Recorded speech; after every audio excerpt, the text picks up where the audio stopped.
everybody, Mrs. Bianchi. Which value of m makes the inequality true? And they give you this inequality, which, by the way, I just rewrote it larger so that you can see it a little bit better. And they give us these choices. Now, we do have a couple of options here. Since this is a multiple choice task, we can substitute each value in the place of m, multiply it with 3, then subtract 4 to see if we do, in fact, get a value that is less than 11. Or we can apply what we know about inverse operations and approach it the same way we would if this were an equation to solve it. So let's try that method. Now, whenever we are solving two-step inequalities, we want to reverse our order of operations. Just like if you were going to solve a Rubik's Cube and you had it in the finished position and you were going to, write down notes of each step that you took to go back and then get it back to the way it is. It's the same idea.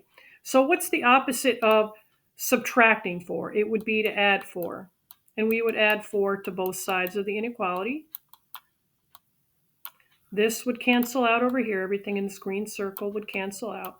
And then we would bring the 3m down, copy the inequality symbol very carefully, and then we go ahead and add these two things and we get 15. All right, so the next step is going to be to apply the inverse operation to this. This means 3 times some number would be less than 15. The opposite of multiplying by 3 is to divide by 3, so we'll apply that inverse operation on both sides.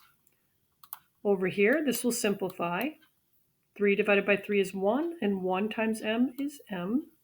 Bring down the symbol, and then we do the 15 divided by 3, and we get 5.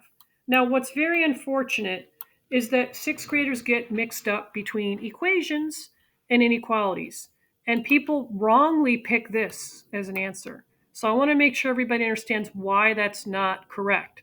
If we substitute this in the place of m, is 5 less than 5?